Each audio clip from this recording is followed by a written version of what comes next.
All right, let's jump right into it. Welcome to this explainer on electromagnetic induction. Today, we are going to completely demystify this invisible dance between electricity and magnetism. We're breaking down literally everything you need to know, step by step, to ace your exams and actually understand how this stuff powers our world. Here's our game plan. We've got 6 key areas to tackle. We'll start way back with a historical symmetry question, then work our way through the big hitters like Faraday and Lenz's laws, and finally wrap up with exactly how modern generators convert motion into the electricity that runs our global grid. Let's kick things off with Section 1, the symmetry question. This is a bit of a historical hook, but it beautifully sets the stage for one of the absolute greatest discoveries in physics. So picture this, it's 1830, and scientists are wrestling with a profound question of natural symmetry. Heavyweights like Ørsted and Ampere had already proven that moving electric charges produce magnetic fields, right? Electricity creates magnetism. So Michael Faraday and Joseph Henry looked at that and asked the natural converse. If A causes B, can B cause A? Can a magnetic field produce an electric current? It's just a perfect, elegant question. Which leads us perfectly into Section 2, Faraday's law explained. Let's see how Faraday's genius actually answered that symmetry question through some pretty brilliant practical experimentation. Faraday basically set up these 3 wild experiments. First, he shoved a magnet into a coil. Then, he tried moving a coil over a stationary magnet. Finally, he kept both completely still, but rapidly tapped a key to turn a nearby electromagnet on and off. And what he discovered was an absolute game changer. Electricity isn't created just by having a magnet sitting nearby. No, it's created by the movement or the change in that magnetic field over time. Now, to really grasp this rate of change, we first have to define something called magnetic flux. The easiest way to visualize this is to imagine a bunch of invisible magnetic field lines physically piercing through a specific geometric area, almost like arrows shooting through a hula hoop. That's your flux. And for your exams, always remember this is measured in Webers. So the crucial takeaway here is that to induce an electrical current, you have to change that flux. Think of it like a soundboard with 3 distinct dials you can turn. Dial 1, you can change the strength of the magnetic field itself. Dial 2, you can physically expand or shrink the area of the wire loop. Or dial 3, you can rotate the loop's angle inside the field. Tweak any of those 3 and boom, you change the flux. And that brings us right to Faraday's law of induction. This formula is the mathematical proof that the magnitude of the induced electromotive force, the EMF, which is basically the push driving the current measured in volts, is directly proportional to the speed of that flux change. You just multiply the rate of change by N, which is the number of turns in your physical coil, and you get your total induced EMF. The golden rule for your exams: faster changes yield larger sparks. Moving on to Section 3, Lenz's law and energy. Okay, we know how much force is generated, but what about the direction? This section is all about why nature literally demands a negative sign at the very front of Faraday's equation. Let's dive into Lenz's law, formulated back in 1834. This is a fundamental rule of action versus reaction. It tells us that the induced EMF always, without fail, creates a current that actively opposes the change in magnetic flux that produced it. If you shove a north pole into a coil, that coil induces a current to create its own north pole just to push back. It's basically electrical stubbornness. Before we go any further, let's pause for a quick practice question to test our understanding. What exactly would happen in nature if this induced current attracted the incoming magnet instead of repelling it?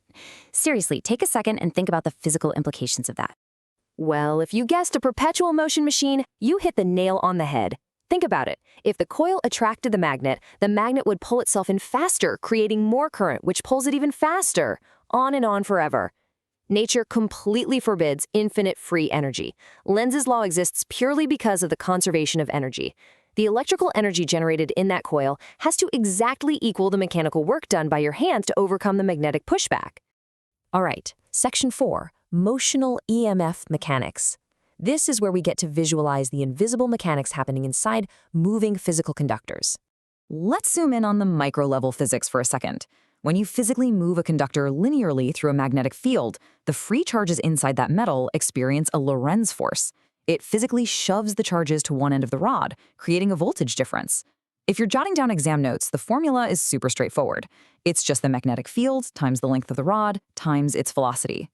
Now, sweeping a conductor in a circle relies on the exact same principles, inducing an EMF across the radius. It's pretty cool to note that the number of spokes on a rotating wheel actually doesn't matter here because the EMF across each spoke operates in parallel. And hey, this rotational mechanic, it's exactly what happens when you take your foot off the accelerator in a modern electric vehicle. That spinning motor instantly becomes a generator, using this exact EMF principle to charge your battery through regenerative braking. Okay, Section 5, Inductance and Transformers. We're going to use a simple, real-world analogy here to explain what can sometimes be a slightly tricky concept. The crucial point is this plain language analogy. Just as physical mass acts as mechanical inertia, meaning it resists any sudden changes in speed, an inductor acts as electrical inertia. Whenever the current tries to vary, the changing flux induces a back EMF that fights that variation. It aggressively resists any sudden changes in the electrical current. Here's a super handy cheat sheet for your study notes. It breaks down self-inductance, where the current changes within the same coil, versus mutual inductance, where the current changes in a neighboring coil. Mutual inductance acts like a sort of electrical telepathy across empty space. And that exact principle of magnetic coupling, that's what allows massive power grid transformers to step voltages up and down so we can actually power our cities. And just remember our golden rule about the conservation of energy. The work done against this back EMF to establish a current isn't just lost to the void. It is beautifully stored as magnetic potential energy within the core of the inductor. It's exactly like how capacitors stores energy in an electric field. Finally, Section 6, Generators and the Grid. Let's take all this theory and apply it to the massive machines that literally power our everyday lives.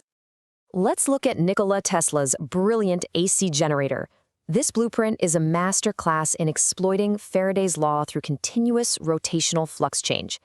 By spinning a coiled armature between static magnetic poles and cleverly using slip rings and brushes to keep the electrical contact without tangling up the wires, we perfectly transform mechanical motion into usable electrical energy. It's amazing to think about how these rotational mechanics produce a perfectly alternating voltage sine wave. Because the loop is constantly rotating in a circle, the angle of the flux change is always varying. That's what maps out this beautiful, totally predictable wave of positive and negative voltage over time.